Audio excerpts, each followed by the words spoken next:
I said he was better than Tua because he is better than Tua.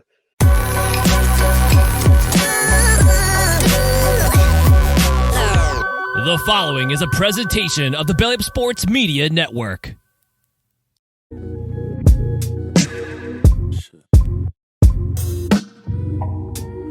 me take away with.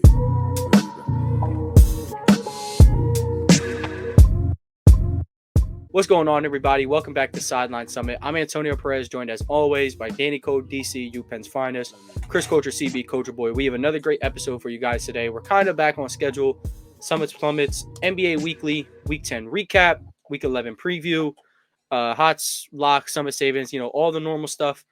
But yeah, it was a great week of, NBA basketball, NFL football. My team was on a bye. Their two teams were playing.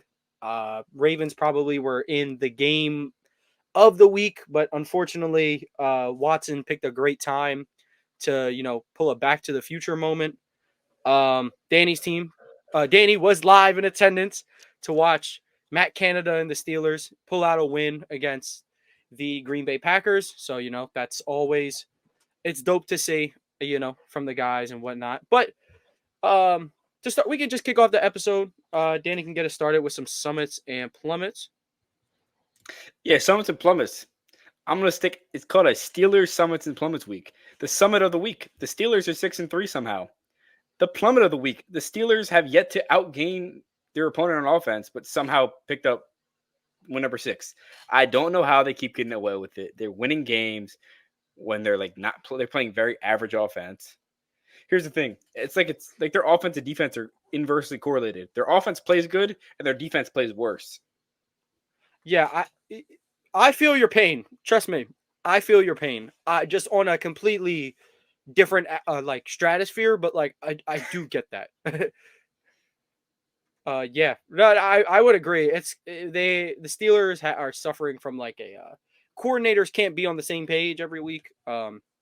The one time Matt Canada low-key cooks, the defense can't get it together and they get semi-shredded by Jordan Love and the gang. But did you have a plummet? Is the inconsistency the plummet? Yeah, the inconsistency is a plummet. I mean, Minka, they called the play for the last play of the game, and they called a timeout because Minka said the play was stupid, and then Minka made the audible to get the interception. No, that's correct. I saw that he made. I didn't watch the video, but I saw that he made an audible. I'm like, yeah, Minka's that dude. Yeah, but Minka. Here's what I'll say: the Steelers will be back because they got Freiermuth and Minka coming back. They're winning games with everyone hurt. If they beat the Browns this week, the odds say they have an 80% chance of making the playoffs. Well, absolutely. I mean, at that point, you're 7-3. I don't know exactly what what lies ahead on their schedule, but no more Browns. You're going to play the Ravens once, and the Bengals twice. So both teams. I do believe even so you'll get bare minimum one win out of that, because the Steelers they play everybody hard, and then I don't know who else lies in that schedule, but I mean, if Cardinals, Colts, Patriots, Seahawks, Colts. I would probably give to the Steelers without second hesitation. The Seahawks, they could win that game. I think you would just need a very, very stellar defensive performance. We should beat the Cardinals as well. Cardinals. I don't want to grasp too yet because I cannot put into words the difference that going from Josh Dobbs to Kyler Murray really is. And I'm not saying this team's going to go. They're about to go win 8 straight, be 9-8, catch a wild card spot. I'm not saying that, but Kyler Murray is truly a difference maker for this offense. This is not a bold hot take. This isn't funny. We're talking about Josh Dobbs, but this isn't rocket science. Replacing Dobbs with Murray, it puts them into a different level of team. They're 2-8. This is still a bad team. They're not Patriots bad. They're not Giants bad. No, because they have a QB of the now. They have a QB of the future. And exactly. I'd argue, I think with Kyler Murray, the Cardinals are closer to the Bills than they are the Patriots. I would agree because having Jonathan Gannon, it's his first year, so I'm not going to say if he is or is not the coach, but you have a young head coach. You have your franchise quarterback for sure. For sure. I will say that. And if they can like dodge Kayla May, Drake May territory, just so they don't have to deal with that conversation, and then you can 100% get Marvin Harrison Jr., or you can get Keon Coleman, or you can get Brock Bowers if you're interested in that because Zach Ertz is old. Or you want to get offensive linemen to like really beef up that line, or get it to like just get in like if you get in like the 3 to 6 range instead of the 1 to 2 range, you really it makes it easier, I would say, because most of the teams that's going to be in that range, Patriots, Giants, Bears, they're going to have to look themselves in the mirror. Well, Patriots would draft a quarterback 100%. Bears at this rate would draft the quarterback, but if Fields comes back and has a pretty good rest of the season, then you'll have a conversation. But still, and then the Giants are 100% drafting a quarterback. Like, but all those teams still have so many flaws. But I don't know. Yeah, I agree. The Cardinals are in a much better spot than the rest of these teams that are bottom tier because Kyler Murray. Yeah, Chris, current draft order is as follows: Bears, Giants, Patriots, Cardinals, Bears, Packers, Rams, Titans, Falcons, Commanders. That's the top 10. I mean, you round it off with Bucks, Jets, Broncos, Chargers. But I think the rest of those teams are like 4 and 5 outside of the top 10. So I mean, they could make the playoffs. They could be a top 5 pick. You never know. Yeah, no, but I think that's a perfect spot for the Cardinals. I mean, 3 would be most preferable because top 2 quarterbacks are off the board, and then But Chris, if you want to take away on your summits and plummets after we just rambled. Y'all was cooking. So, but I guess really my summit. Do I have a summit? I don't think so. But in all reality, LeBron's back. Yeah, that I was gonna say that. But I think my summit's tonight. I get to watch Wendy and Chet. I'm excited about that. I'm excited about watching that. We'll be there. So yeah, I'm excited about that. My plummet was that the Ravens supposed to have a game last week, but it got canceled short notice. I think they were filming Try to Catch a Predator or something. I don't know, but it didn't end up playing. So yeah, just sad that I didn't get to see a Ravens game. Yeah, but no, all reality, I think my real plummet has to do with the Ravens for real. It's just seeing that edge rusher in Chase Young had made a move during the trade deadline. And to also get killed by Zadarius Smith, edge rusher that we almost had a chance at getting when he was, trying to get out of Minnesota. So that was a little bit of a plummet to kind of see that come to fruition of not having a great edge rusher and then get killed by a great edge rusher that we could have had. So yeah, L edge rusher take. I will say though, someone who's been a pleasant surprise for the Ravens has been Clowney. Like, this defensive coordinator is just he's getting everything out of everybody on his group. I guess Summit, Marlon Humphrey didn't tear his Achilles. Like, it looked like that 100%, but it's just a calf strain. That's awesome. That's very good for the Ravens defense. Yeah, I was sick. I was so scared. And I also say about Jadeveon too. The cool part about Jadeveon, I tell my girl this all the time. I'm like, bro, if he was here 4 years ago, you'd be able to see a legitimate athletic beast at that size and speed, like with what Jadeveon Clowney was. But it's good seeing him be able to, like you said, being able to get as much out of them as they have. Because he's been, I won't say elite, but he's been really, really good for the Ravens defense and for what we do. So that's been cool to see. And then seeing him and then Justin Madubuike, seeing him kind of break out a little bit, that's been a pleasant surprise. So even with the plummet of losing, and the Browns are a good team in reality. They have an elite defense. So it was a good game. And seeing that's been good too. So yeah. Dude, what is up with the Ravens? They beat the best teams in the league, and then they look good for it. I feel like they do this every year. Like last year against the Bills, they have a big lead against a team that's a solid team, and then they just crumble. It's about adjustments, man. It's about adjustments. It's also about, I love Lamar. We all love Lamar here. Nobody are bigger Lamar advocates than us. He's a little turnover prone. I think that's okay to admit. And he kind of turns it over at bad times. And that helps sparks, leads. And especially against the Ravens secondary is definitely not in good shape. Like, I can say that. So, like, when they have to play a team who's going to start airing it out, and against a guy, the last 2 weeks they played Geno and Goff, who are Goff's a little above pedestrian. He's borderline top 10. Geno's kind of taken a step back this year into reality. But, like, when Watson, who's a guy we've seen before take over football games. It's been a while, but he kind of just showed that he's still capable of doing it, unfortunately. But yeah, Browns. We'll talk a little bit more about the Browns later, but they're for real. Like, if Watson can be, he doesn't even have to be what he was in the second half. If he can just be a real threat running the ball and start passing with a little bit more anticipation, they'll be really good. So Yeah, dude. my summit, I kind of said it before the recording. Me and Danny are going to Sixers Celtics tomorrow. I'm watching the Celtics in person for the first time in my life. I've been to a handful of Sixers games. I love going to Sixers games because I just love basketball. I love the Philadelphia atmosphere. But getting to watch my boys, for once, that's going to be special. And shout out Danny because he covering the tickets. So I'm not covering the tickets. I owed you money. You are in a way covering the tickets. So look at Danny's face. Fair. But I mean, I owed you money from going to the Eagles game, so I just bought the tickets so we're equal. Yeah, no. You're a W man, and I'm gonna let you use your card when we park in the casino. So, of course. Yeah, for sure. It's only right. It's only right. I'll let you use the card. But yeah, that's my summit.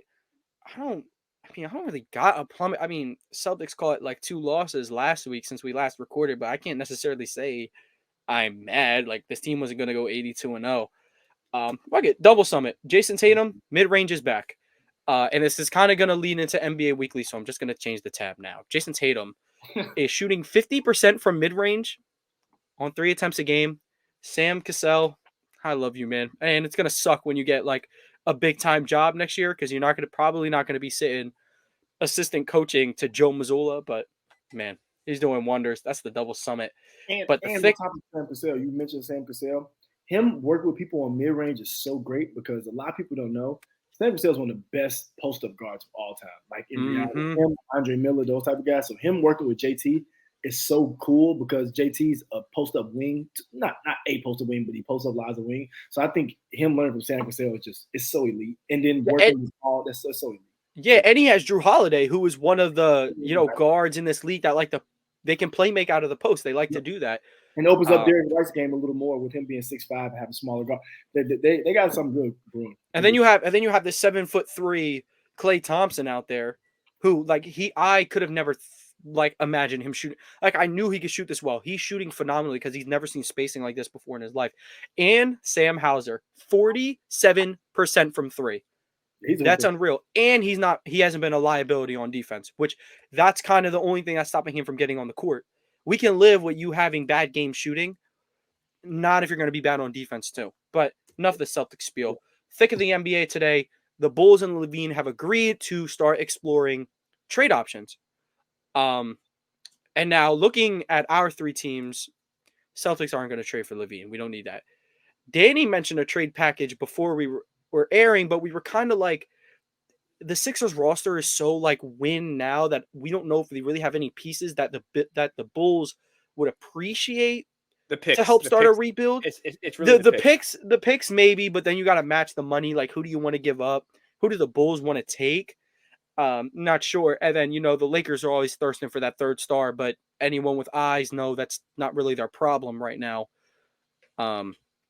It's the fact that LeBron can't play all 48 minutes. But I guess we can start with Chris. Chris, where could you see Zach LaVine going? All right, so I was talking about this with my buddies today in the group chat. And I was going to tell y'all too. Now, people have been yelling the Sixers. I pray to God it doesn't because, and there's the only reason why I say this. I like Maxey in this role where he has to have the ball more. It's more usage for him. He's able to do more and show what he can do. And it makes more sense when you're going to pay him what you're going to pay him for the Sixers. And I think Tobias has opened his game a lot more, not having to wait behind Harden and Maxey. So I think you kind of take away. And I think what the Sixers have right now, especially people forget how to build around a big man because it hasn't happened much. They have the perfect team around the big man: wing defenders, shooters, elite scoring guard who can also play make and do other things. I think they have the perfect fit. So I wouldn't say it sounds like the Denver Nuggets. That's all I'm about to say. Like how they have two, and they have great comparison. That's great. So that's where I was going, Danny. Thanks. That's where I was going. So I wouldn't do that because I don't think the Nuggets need necessarily a 3rd star. But if I'm Zach LaVine, there's 2 teams I'm looking at. that can go and make a difference. First team, Miami. the Knicks. I'll say the Knicks first, and I'll say this. I'll say why. The Knicks, when it comes down to it, last year their big problem was being able to get points against the Heat. They couldn't score enough, or they couldn't get points in an easy enough way. They don't necessarily have a pick and roll big man in Mitchell Robinson. He's a lob threat. Julius Randle can be up and down, but he's more inside. I think Zach LaVine gives you that pure scorer just when you need a bucket. So I think the Knicks is the first team I think about. And since I'm only really thinking about legitimate people I think are contending, this is the sleeper team, and y'all might like this, may not. I say the Kings. Kings are the other team I think can use Zach LaVine. And the reason I say so is Fox, elite speed, great scorer. He sets everybody up perfect. Sabonis does a little bit of scoring. He usually caps out around 17 to 20 points a game, but he does the rebound and assist. If you give them an elite score, they may have a chance to beat that Warriors team next year. I mean last year. They may have a chance because going to Monk and Hurt is nothing wrong with that, but they're not necessarily proven elite scores. Like Hurt is an elite shooter by percentage, but I think you give LaVine to that place, and I think they have enough to move, enough picks to have to where they can still keep their core pretty much what they have, just add LaVine to it, take away a couple pieces, maybe like some young pieces. But I think LaVine in the Kings jersey can really help them take that next step. And I think it'd be a feasible thing to do with Sacramento not being necessarily a hotbed for free agency. So I think you give them a chance to go get a legitimate second or third star and move Sabonis back to a really like a supportive role, more not like a role player, but just a supportive where your rebound and assist is really all we need. We don't necessarily have to have you give us 18 to 22 a game. So Danny, before we swing the mic to you, funny you said that. Before Zach LaVine signed his big deal with the Bulls, he was a restricted free agent, and the Kings were going to get him. The Bulls decided to match, and he stayed a Chicago Bull. He was going to be a Sacramento King. He really was. Oh, no. He knows. That's why I said that. Not that's why I said, but that's a bit in my head, too, because, I mean, if you look at how the Kings play, it's really up and down. Zach LaVine's an athlete, and if anybody can get the ball up the court with you, it's De'Aaron Fox. If he can just run and fill lanes, he'll get 8 more free points off that. He goes back to averaging 26, 27 a game. Easy. It's not even. I would say, yeah, the Bulls were at their best when Lonzo and LaVine were running and gunning. Imagine what the Kings can do if they start running and gunning with LaVine. I'm interested to see. They still got all their picks. They have some tradable pieces. I wouldn't like to trade Keegan Murray personally. He's really good. I wouldn't trade him. Not trading Malik Monk. That's Fox's best friend. And he's good. Yeah, Mitchell can go, and I try to find one more spot, salary filler. If they wouldn't have traded Rashawn Holmes, I'd have tried to build it around the salary filler, the picks they have, the young guard Mitchell. Maybe I'm not Vizinkov, not the new dude they got, but they didn't draft another guy. I don't think last year. So yeah, I think that'll be the thing, like making it work. Maybe you move Harrison Barnes, but I think Harrison Barnes is a really good glue guy for this type of thing. I don't know. I like Barnes on this team, but I mean, if you want to upgrade the glue for some firepower to really start competing. And it's not like this team plays defense. Now, I could be a casual. I could be missing out on some defensive numbers, but their thing last year at least was we're just going to outgun everybody, which they did for the regular season. They really did do that. Best scoring offense in the NBA. But I was commit to the bit, man. Go get a 25-point per game scorer, not this year, but for the past couple of years, been an efficient 25 a game. Danny, did you have anybody else that you could see LaVine going to, or any other moves you could see the Bulls doing if they're already open to a trade like this? Could you see like DeMar, Vooch, Caruso on the move? I think Caruso could be packaged in this deal. To be honest, like in the same deal with LaVine. Yeah, that'd have to be a pretty hefty get back. I would. It's not impossible, no, but probably going to a contender. I would say, right? Yeah, I think an interesting team is the Charlotte Hornets. I want to hear that. Yeah, I want to hear that because they have plenty of bad contracts. Bad contracts could look to dump off. They have some bad contracts they can look to get rid of. I think giving a legit scoring weapon next to Melo is the thing with what they need to do, because right now they have Melo and not much else. Yeah. So I mean, you could Brandon Miller is obviously going to develop. He's had like a fair start to his NBA career. I think he's more a 3 than a 2 too. Yeah. Mm-hmm. Yeah, exactly. He's definitely a 3. Yeah, I like Danny. I didn't even think about that because the Hornets are so bad. But not only like is that true? I think they do need like a true primary scorer. Let LaMelo be secondary scorer, primary playmaker.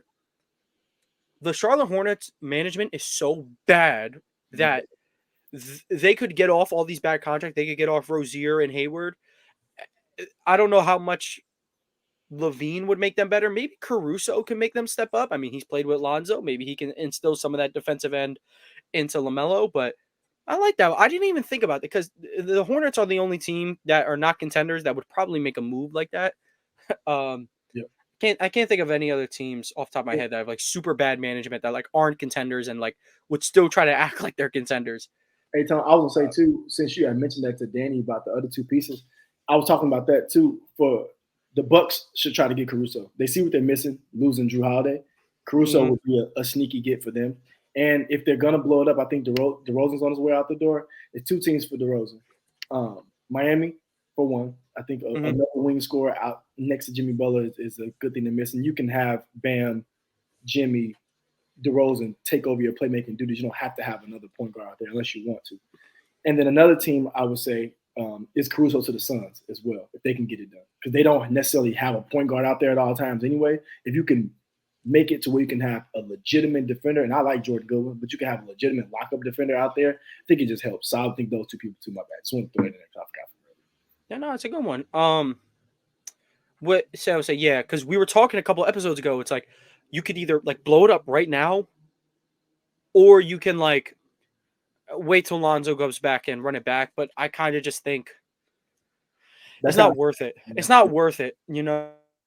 So I mean, good move by them. And yeah, I mean, we can kind of wrap up on that note, and we can head to the Week 10 recap.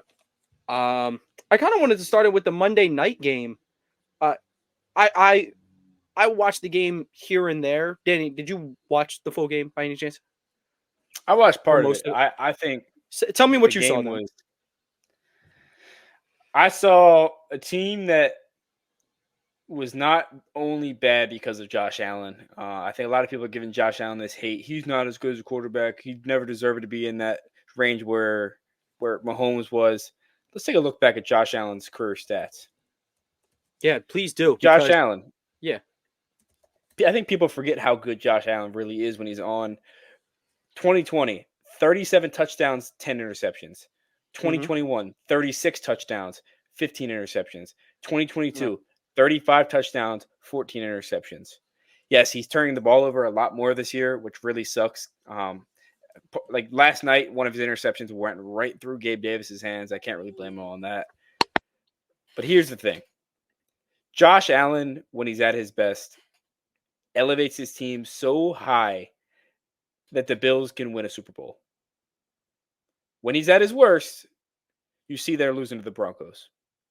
And I don't think he played at his worst last night, but it was definitely close to what his bottom tier of games.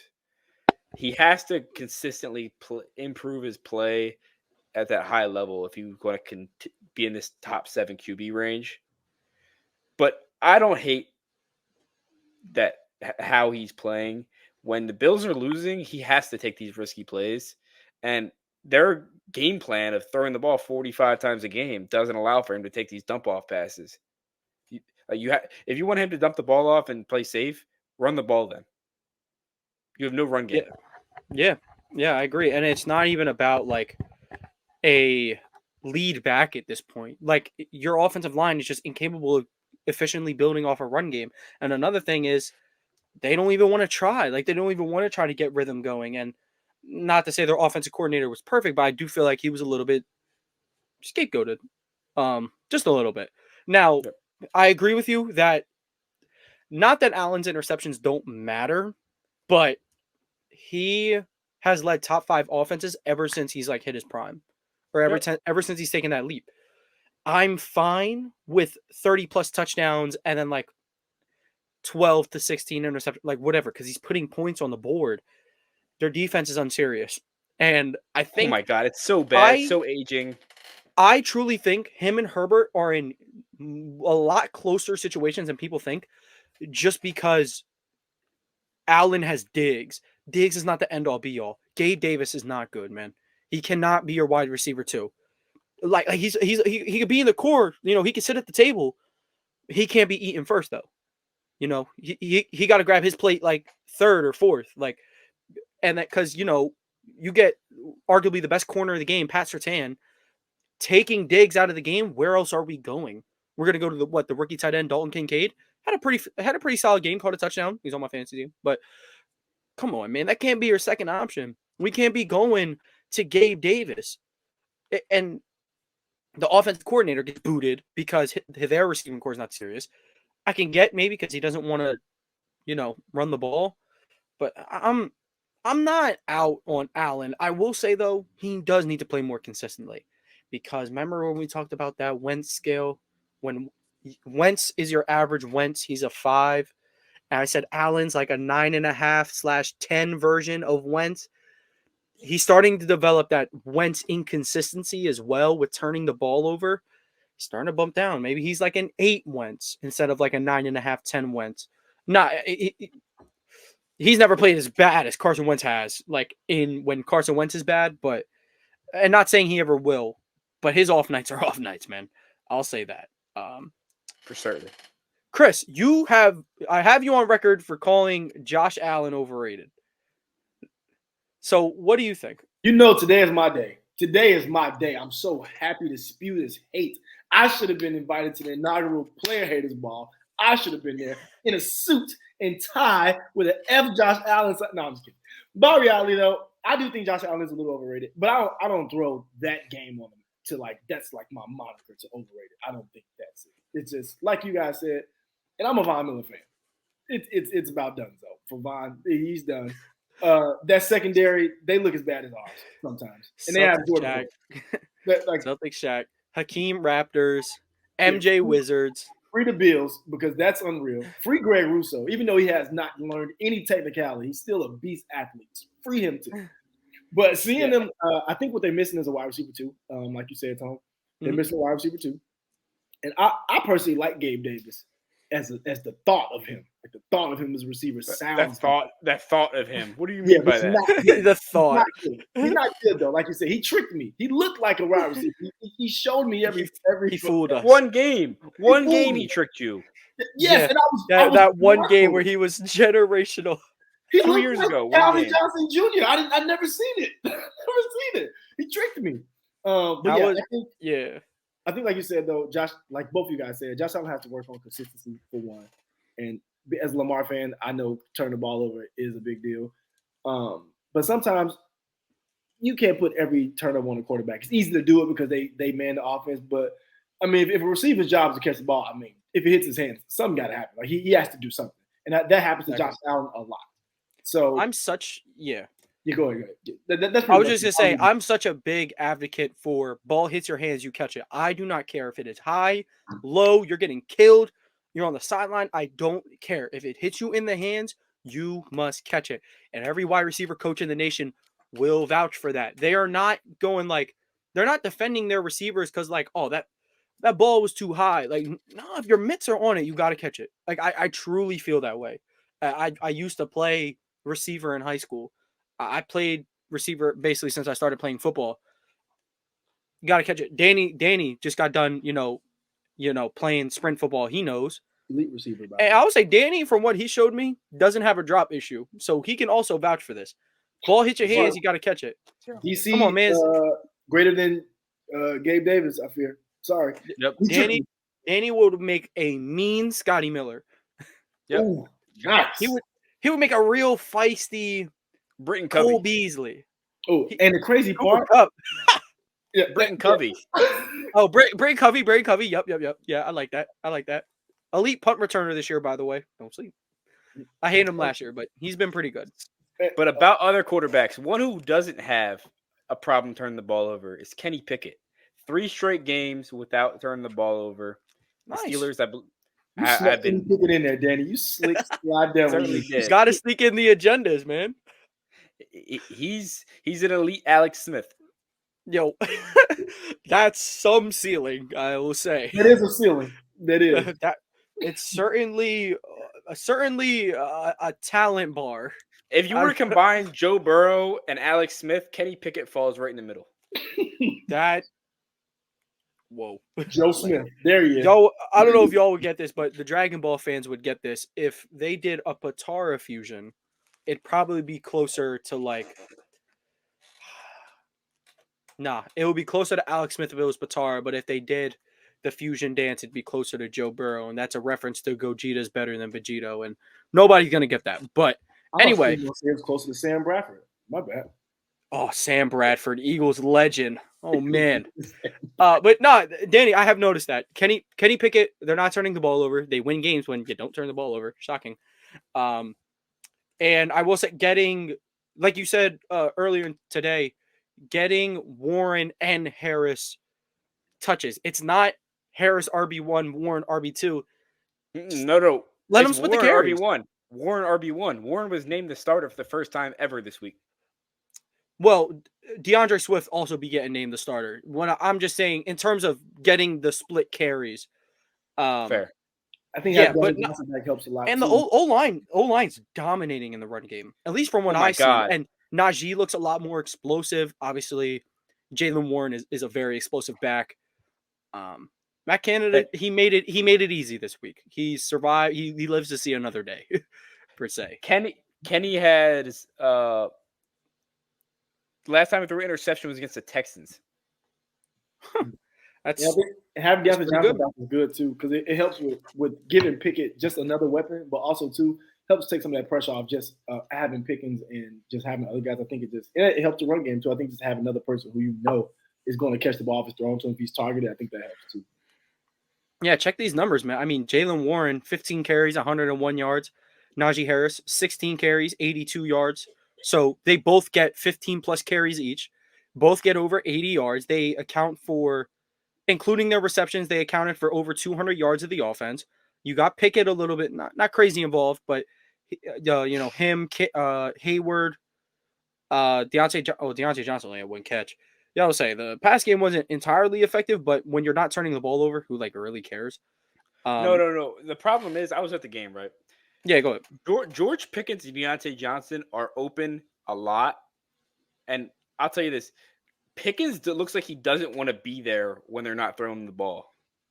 Like Yeah. dude, I saw him. He ran a hitch, caught the ball, got 8 yards, and he got up and walked back to the huddle. He walked. Yeah, no, They're that's all unacceptable. No, that's so unacceptable. a little thing that no one in the media probably knows. The Steelers announced their offense this week, and they did not announce George Pickens.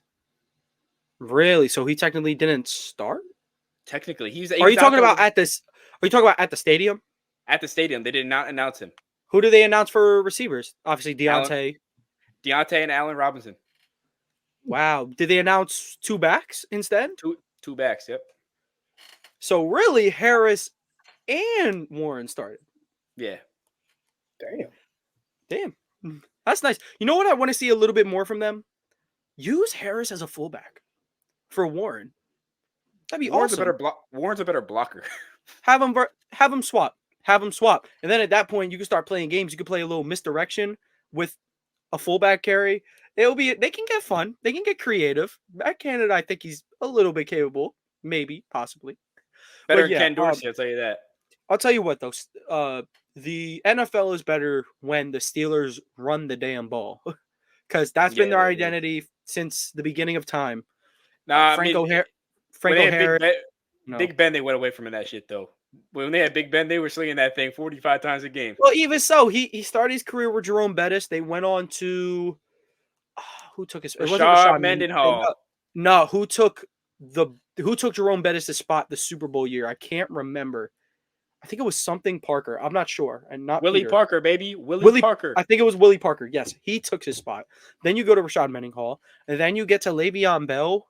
Like, that's a good running back, But of course, yes, during the Big Ben era, we're airing that thing out to Hines Ward. We're airing it out to Santonio Holmes. We're airing it out to Antonio Brown, one of the greatest receivers ever. Martavis Bryant. We're cooking. Heath Miller, we're cooking. Sammy Coates and Marcus Wheaton. Yes, Marcus Wheaton. I can't forget Eli Rogers at one time. Oh my God. Dude, come on, man.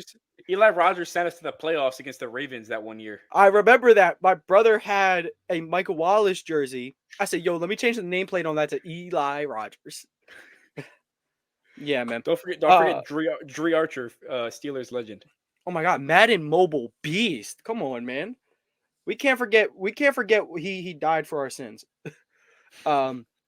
This wouldn't be a episode with me without spewing a Justin Herbert propaganda. They lose 41-38 because Herbert just didn't get the ball last. He played a phenomenal game. Let's pull up the stats. Come on, man. 323 yards, 4 touchdowns, 1 pick, passer rating of 114.9. Keenan Allen had a baller game, 2 touchdowns, 175 yards, 11 catches. Eckler had 19 carries, 67 yards, but he got a lot of damage done in the receiving game. And the fact I almost like this that they lost. Herbert played well though, so I can just spew this. Herbert has no help on defense agenda. He also doesn't have a real running back, by the way. He's not good. But Goff and them, I mean, while the defense is suspect, offense got back on track, and you like to see that for them, for a team that wants to compete in the NFC. You had a rough week against the Ravens. So it's good to see, those points pile up. Not a great defense, but it's kind of like, you want to see one go in. So I thought they played very well. I mean, I don't know if anybody watched that game. Did anyone talk about this run game with Montgomery and Gibbs? The Lions figured it out. You don't just have to use one of them. You can use both. You can use both, and they racked up crazy numbers. So that's good for the Lions. Did y'all want to talk about any other game? No. Niners get back on track. Nothing crazy. They're obviously dominant. Mac Jones, get ready to learn Chinese. Kyler Murray. Yeah. Oh, yeah. Murray. We got to talk about Kyler Murray. Because we went on a spiel earlier, but this game, it was Kyler Murray day, and he saved the goddamn day. Danny, Danny, you were just as big of a Kyler fan, if not more than me. So, floor is yours. Yeah, I think I love Kyler just a little bit less than I love Jalen Hurts. They're my guys. OU quarterbacks, that's me. I eat that stuff up. Yeah, but honestly, Kyler Murray, he's my guy because he tore his ACL in last December, just like me. We twins for real. Yeah, we're both 5'8", both tore ACL last December. But no, nonetheless, Kyler Murray proved how elite of an athlete he is. He made plays down the stretch to get his team in the field goal range. He made plays putting his receivers in the best. He put some of the best balls in the right positions for his receivers to make phenomenal catches that I don't think many quarterbacks in the NFL are making. I think people forget how much of an arm talent he has. And even without D-Hop, even with just Hollywood Brown, Rondale Moore, Greg Dortch, whatever his name is, I think that Kyler Murray is an elite top 8 quarterback in the NFL. I agree. And screw the Cardinals. I needed him for 2 touchdown passes. I'm telling you, man, if they let Michael Wilson get that touchdown, that game-winning drive, he would have ended up throwing a touchdown. So settling for a field goal, we would have cashed out. But I can't explain to you how very little amount of quarterbacks in the NFL are making that 3rd and 10 conversion with their legs, because Lamar's making that. He might not spin backwards. He might just step up, make somebody miss, but he's making that. Mahomes will make that in some type of fashion. Who's doing that? Who has the speed at the quarterback position like Kyler Murray does? It's unreal. His knack for making plays was evident all day. And, he had that big throw to Trey McBride, which it was a little underthrown. But regardless, I mean, he that last drive, I felt confident with him stepping out onto the field. Even if the offense wasn't going crazy all day, you feel confident with him in the game. And he spazzed. You know what blows my mind? What really blows my mind is the way that the Cardinals operate on offense with Kyler Murray compared to anybody else. Because everyone thinks the Cardinals are a shoe-in loss now. But no. Kyler Murray changes this team dynamically. And he is the reason that they will be in every game. Yeah. Is this the most respectful? This is the most respectful 2-8 team of all time? It is. And one thing I forgot to mention, Kyler Murray is a year older than Kenny Pickett. That's another thing Yeah. that blows my mind. Kyler's a youngin, man. Kyler's only played for real 15 games in college because he sat behind Kyle Allen his first year at Texas A&M, transferred. Kyle Allen. Can you believe the Aggies lost out on Kyler Murray because they wanted to play Kyle Allen? Isn't that so funny? But he goes to Oklahoma, backs Jimbo up Fisher. Baker. Jimbo. I don't even know if Jimbo was the coach at the time, but He wasn't. Jimbo Fisher. Still funny though that he just got a bag. I would never step foot on a football field again. But nonetheless, yeah, I agree on all cylinders. And then this isn't really an I don't want to get in we don't have to get into this because we do have to move on to the review, but I do want to all three of us should be demanding apologies for how we were treated when we said CJ, or at least me personally. I mean, some of y'all didn't agree with me on some, but y'all agree with me with all of them except one. But we said Stroud was better than Goff, better than Tua, better than Dak. We said I didn't say Tua. I said Tua. Well, I said he was better than Tua because he is better than Tua. Ooh. I don't know. He is better than Tua. Oh, and I'm a Tua hater, so this is great for me. I'm listening. I'm locked in. From a number standpoint, Tua is balling, no doubt. I do think he's a top 10 quarterback.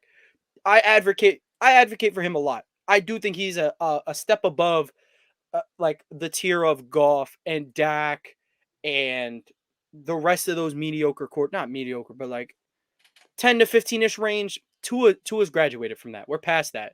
But CJ Stroud, from a trait standpoint, has better pocket presence, better arm strength, better creative ability to make things happen with his leg and maneuver all around the backfield to make throws.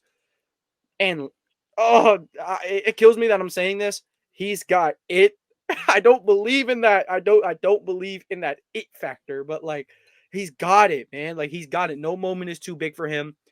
And he's a lot better of a playmaker than I thought he was originally at Ohio State until that last game. But no, I want apologies. CJ Stroud is a top 10 quarterback. He is in the MVP talks. He has put his chair at the table. He is playing some of the most efficient football in the league. He's not turning the ball over that much. That one of those last drives in the fourth quarter, he throws the pick. That's a rookie mistake. But what he did the next drive, that's pro stuff. Leading a game-winning drive he could have folded. He could have entirely folded. But against the hottest team in football, he drives down the field. They kick a walk-off field goal, and God damn it, the Texans are good. The Texans are real good. And if they get in the playoffs, whoever they got to play first, they're not going to be happy. They're really not going to be happy. Let's say they sneak in as a 7th seed. What if the Dolphins are the 2 seed?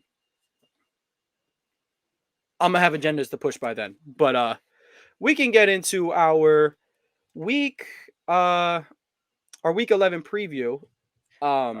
What you're really going to be mad is when the Steelers get the 2 seed and the Texans have to play the Steelers. The Steelers are going to blow. You are going to be upset. You're going to be highly upset.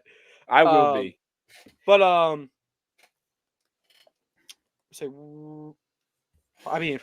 let's start with the Thursday night game. Bengals Ravens. It's for all the marbles, man. Both teams need to win like crack. Yeah, Ravens just come off a complete meltdown in the fourth quarter. Bengals can't cap off their comeback victory because of a drop by Tyler Boyd, 2 picks by Joe Burrow. But this might be the best Thursday night football game I've seen in years. Oh my God. Dude, I swear to God, I'm excited. The NFL has some vendetta against Thursday night. They hate Amazon because they give them the worst games, dude. Not this time, though. We're free. We're free.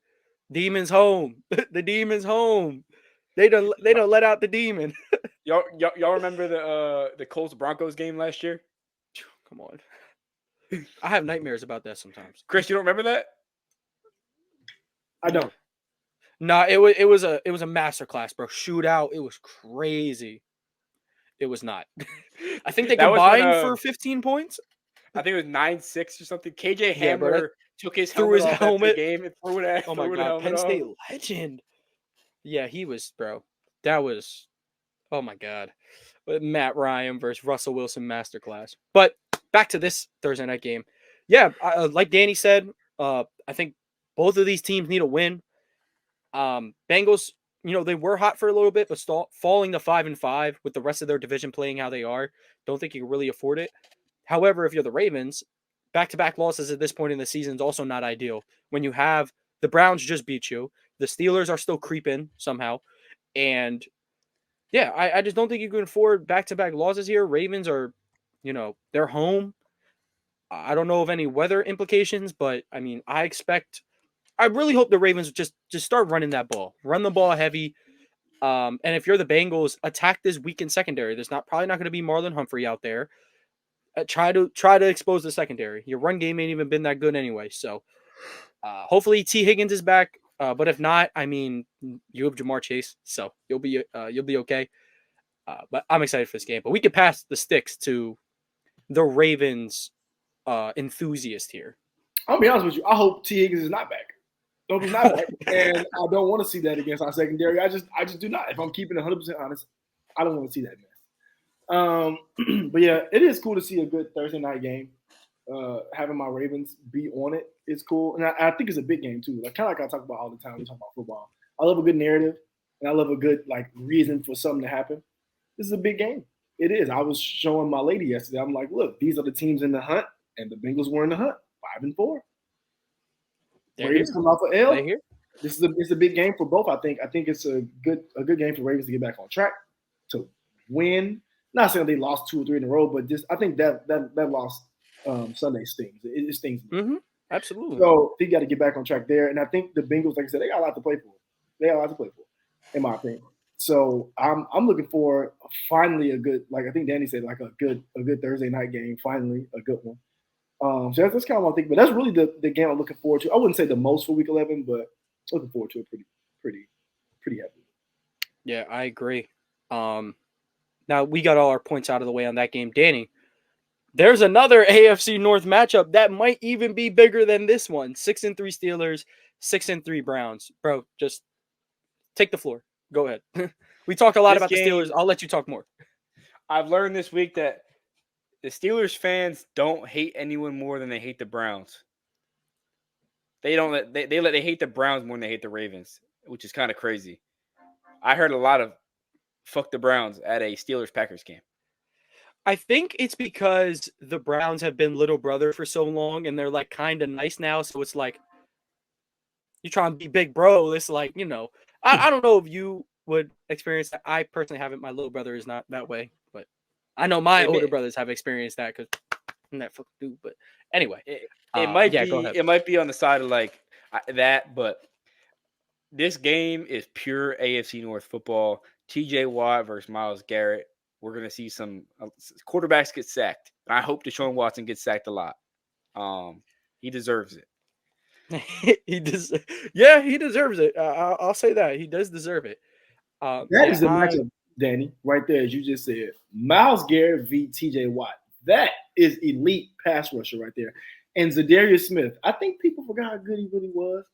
I think for a second, him opposite side of Myles Garrett is unreal. It's almost like, I don't know, T.J. Watt and Highsmith. I don't know. It's almost like that. Yeah, we both have an elite Smith. Yeah. Ours is just higher. Nah, he just high. Oh, both of y'all. Nah. Alex Highsmith, High Smitty, he's fire. But what I'll say about this game, so like we mentioned a little bit earlier, how Watson has at least against the Ravens, he kind of picked it up. He looked a little bit like his old self. Kenny Pickett hasn't turned the ball over in 3 games. These are 2 quarterbacks where it's like, we were looking at these 2 teams like, imagine if anybody else was on these teams, they could get things off the ground. Well, now they're getting things off the ground with these guys. So I think why it still ties back to Myles Garrett and Zadarius Smith and then Alex Highsmith and TJ Watt, who can make these quarterbacks uncomfortable, because still both of these guys get really frantic in the pocket. Still, they're not perfect in a sense of pocket presence. They're not great with their anticipation. Whatever set of pass rushers can make the other quarterback most uncomfortable is most likely going to win that game. And that's not like the hottest take in the world. That's pretty basic. But when you have these elite pass rushers, all these elite pass rushers in one game, it's going to make for a low scoring game. Turnovers are going to be made. It's kind of just like which defense is going to win out. And I'm super excited.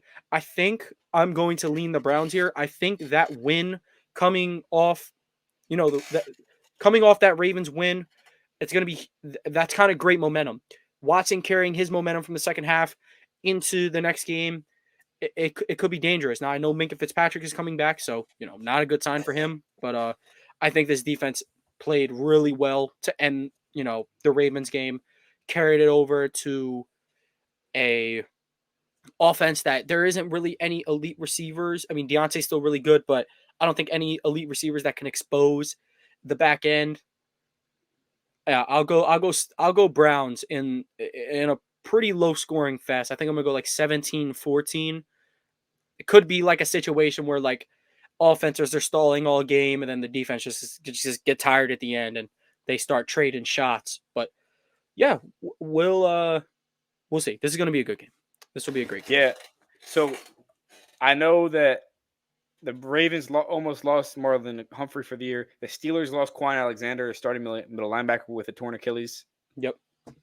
Did I miss that? I did not see that. Yeah. It was a casual play too. Like he walked off the field on his own. Yeah, man. Sometimes you just never know when that blood's pumping, man. That adrenaline, how you think you can do something you can't. Okay, so let's notice how we just named like two absolute bangers. Neither of those are game of the week. Game of the week is a Super Bowl rematch, baby. Yes. Eagles heading into Arrowhead. The 8-1 Eagles heading to Arrowhead to play the 7-2 Chiefs. Both are coming off a bye. Something to really note. Both these teams need to get healthy. Andy Reid is the greatest coach of all time off of a bye week. When you give him extra time, he cooks. And it's ironic because most of his career he's been bad at clock management, but he's good with extra time. And one thing I want to get out of the way as an Eagles fan, this isn't revenge if the Eagles win, because at the end of the day, the Chiefs got the ring and we don't. It's not revenge, but this is a good game. It's a potential Super Bowl preview. I would right now be like, if someone told me this was going to be the Super Bowl preview, I'd probably say no shit. But yeah, I heard Travis Kelce got stuck in South America. Yeah, how'd that happen? Who took his plane ticket? Who took his credit card?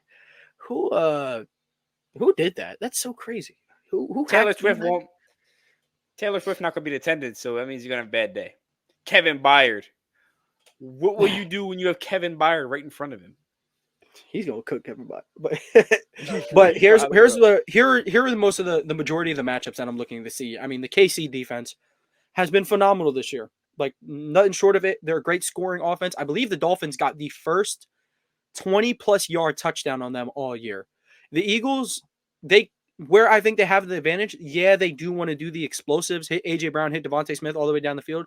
Great thing about them, though, they can methodically move the ball. They can hit short passes. They can run the ball. I think that's where they can score on the Kansas City defense because, yes, Kansas City is a bend, don't break, but once you get to that goal line, once you get within 5 yards, it's man for man in the trenches. I think the Eagles will win that battle a lot, especially if they get down to the 1 because you know what's happening. Now, on the Chiefs side of things, they don't have great weapons. I think we all know that. But the problem is that it's Patrick Mahomes versus what's been a rather questionable secondary among the elite teams. Slay has picked it up last game. He was fine last game. You didn't hear his name called because it wasn't really thrown his way. Bradbury was having a tough time. Yep. Eli Ricks was having a tough time in the slot. Yeah, he was guarding CeeDee Lamb, but still, you don't like to see that. But maybe like Reed Blankenship and Kevin Byard, they can avoid getting the top covered off and play kind of the same way that the Chiefs defense does. Play a bend, don't break style. But again, Mahomes, one of the all-time greats, he's fine with dumping it off all the way down the field and then finding some matchup across the board in the red zone, and he's taking advantage of it. Yep. Yeah, so I think both of these teams could have similar identities going into the game. My prediction is going to be Chiefs winning a relatively medium scoring game. I'll say like 24-21. I don't think it's going to be absolute fireworks like the Super Bowl. I think both teams are going to look to try to control the clock for the most part. If the Eagles can play that bend, don't break style, which hasn't been seen for a couple weeks, but maybe we'll see. But yeah, this is going to be an awesome game. The floor is to whoever wants it. Chris, you can take it. Well, I'm sorry, I missed it. Yeah. We talking just Eagles. Oh yeah. I Chiefs. thought you asked a specific question. Yeah. Oh So no. Someone else can just have the floor. yeah, well about that, just the Eagles, Chiefs in general. I am looking for fireworks actually, and I think there will be them because the Chiefs always find a random receiver that I haven't heard of until pregame that's going to catch two touchdowns out of nowhere. Some weirdo. And I will never forget. I mean, I'll never forgive all the NFL teams for letting Patrick Mahomes get Rashee Rice. I will not forgive any of them for that. That is terrible, and that will be terrible for years to come. I want everybody to know that. But yeah, I think the reason I'm looking forward to this game, I think this is the first Kelsey game during the Kelsey Swift era where he has a good game where Swift isn't there. I think Travis has a big game against his brother and the Eagles. I see it being 38-31. Eagles. I do. I think AJ Brown is the one who breaks the game open. I think it is like a close game throughout. But I don't know if Snead. I don't know if they can do it. I think AJ Brown's on that type of tear this year to where he can be the difference between his game. And if I had to choose a difference maker, I think it's AJ Brown. I think the Eagles win in a close one, in a good close game. That would be lovely. L'Jarius Sneed can't hold AJ Brown's jockstrap, but I'm a big advocate of L'Jarius Sneed. I'll say that. Yeah, I think that the Eagles go out there and beat the Chiefs 31-20. I think the Chiefs proved that when they have played good cornerbacks, they're not really that good. They played Pat Surtain, and the Broncos got home, and Mahomes had 2 interceptions. The Eagles are kind of built the same way. They got decent corners, bad linebackers, good D-line, good safety. Justin Simmons, Kevin Byard, I'll put them in the same class as safety. Man, I think the Eagles can outmatch Mahomes, and Eagles defensive coordinator needs to have his best day of his career so far. Yeah, he's been a little inconsistent, but Brian Johnson has started to get the offense rolling. His play calling has been a lot better. We got all our thoughts out. We can just ramble through a couple of these games. Chargers. Oh, you have one more thing? One more game. Go ahead. Yeah, go ahead. All yours. Is the Bills versus Jets.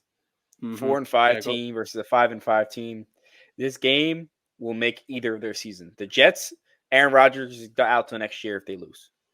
If the Bills lose, they're 5-6. Their season's pretty much done too because they're not running the table.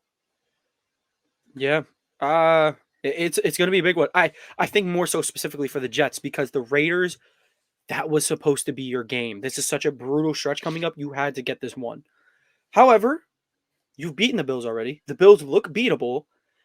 It would have been nice to get this Raiders game and this one, but now you really need this one. And for the Bills, I mean, if Josh Allen repeats week 1, it's going to get uncomfy over there. But yeah, that was a nice little game that you picked up on. It's a 425 game.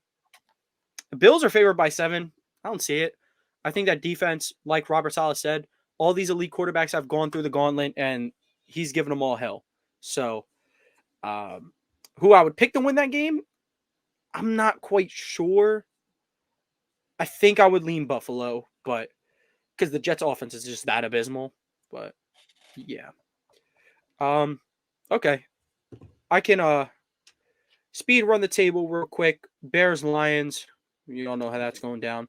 Chargers, Packers, mid-off. Chargers putting up the numbers. We're going to be happy to see it.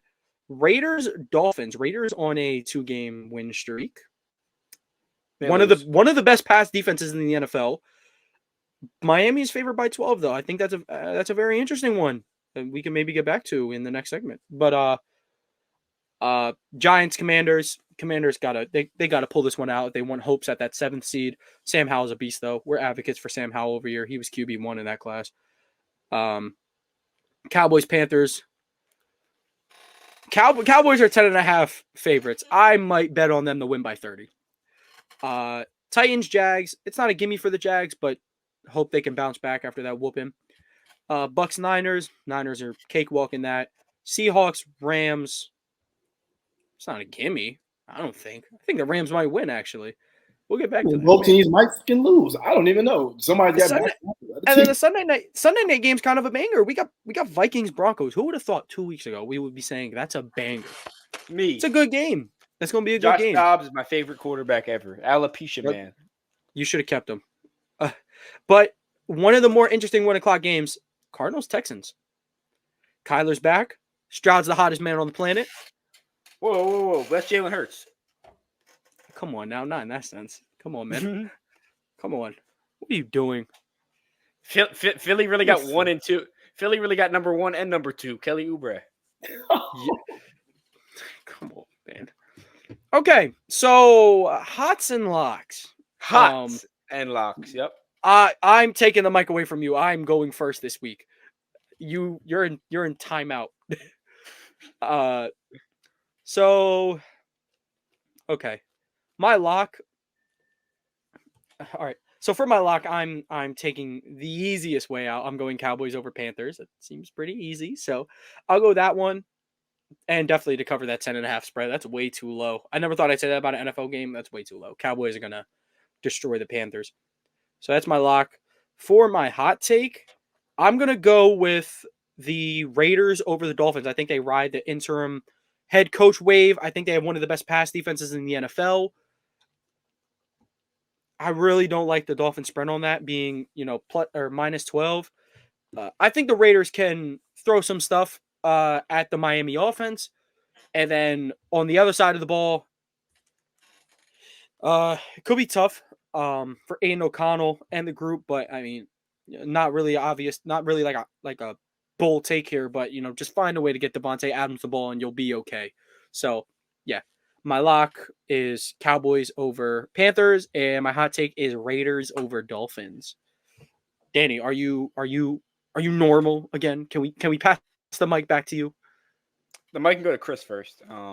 Chris just said, "Damn it!" in the chat. That's what both of you get for stealing all of my picks last week.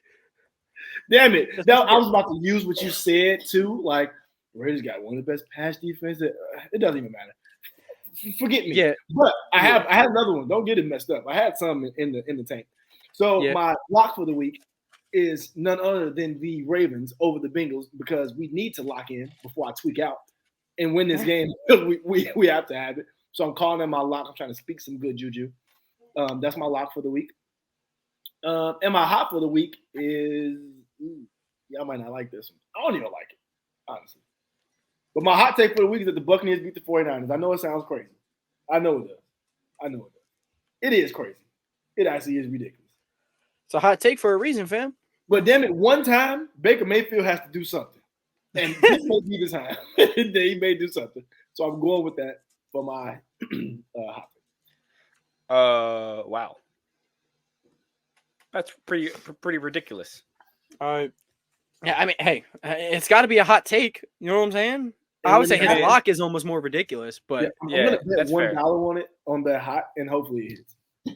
Maybe. I like it. What I like even more is what Stephon Diggs posted on his Instagram story. He said, "I asked him for the ball more at halftime, and he said, put on a Broncos jersey." And he said, "I'm done with the deuces emoji." That's got to be fake. Where'd you see that? Just came out by someone. No, dude. There's no way he just said that. Yeah, that would have been everywhere. I'm looking for on Stephon Diggs' Instagram story?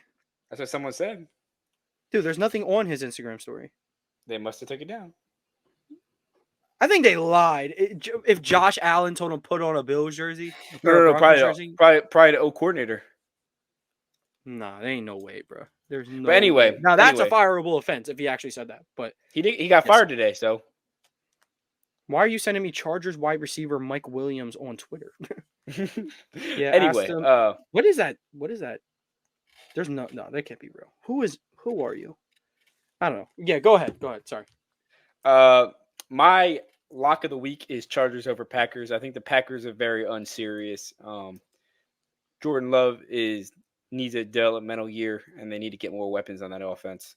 Need a lot of time to develop. Jair did not play. They might have won that game with Jair Alexander on the field. Actually, the Steelers didn't throw the ball that much at all, so I don't think he makes that much of a difference. But anyway, My hot take of the week is that the New York Giants beat the Washington Commanders. Every time they play, it's close. I think that whether it's Tyrod or Tommy DeVito, this Commanders team has proven that they're in close games every week, no matter who they're playing. And the Giants, they could beat the Commanders team. The Giants can't beat the Eagles. Not in December. Maybe in December when the Eagles are resting. When the Eagles are playing like Crevon LeBlanc off the streets. No, I want him now. No, he's But fine. anyway, yeah, I think the Giants go in and beat the Commanders in FedEx Field, that poverty field that's probably going to get knocked down soon. Most poverty field in the NFL. Yeah. All right. Well, we can move on to the Summit savings of the week. I guess I can start. I usually don't start, but I can start. So I'm more so looking for yardage this week. I'm not really going to go with the touchdown scores because it'd be very easy. It'd be very easy. So I'm gonna head over to this Cardinals Texans game. I'm going to take the over on CJ Stroud and Kyler Murray's passing yards. I'm also going to take the over on Kyler Murray's rushing yards. On top of that, I'm going to take Tank Dell and Noah Brown's receiving yards. They came through for me last week. I didn't bet on this on air, but I bet on it off camera. So I'm going to take Noah Brown and Tank Dell to get their yards. And then last yardage guy, I think I'm going to go under on James Conner's rushing yards. He didn't impress me in his debut back, and I don't expect him to bounce back in a big way. I think Kyler and the receivers will probably take care of things through the year. Not saying they'd win, but yeah. Chris, what do you? Yeah. Well, yeah, I'll just type mine out, make sure I can see him. So, You're good. yeah.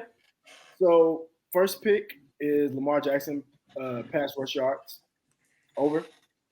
Kyler Murray, pass rush yards, over. Stroud, passing yards, over. And Joe Burrow, passing yards, over. And Jamar Chase, receiving yards, over. That's it.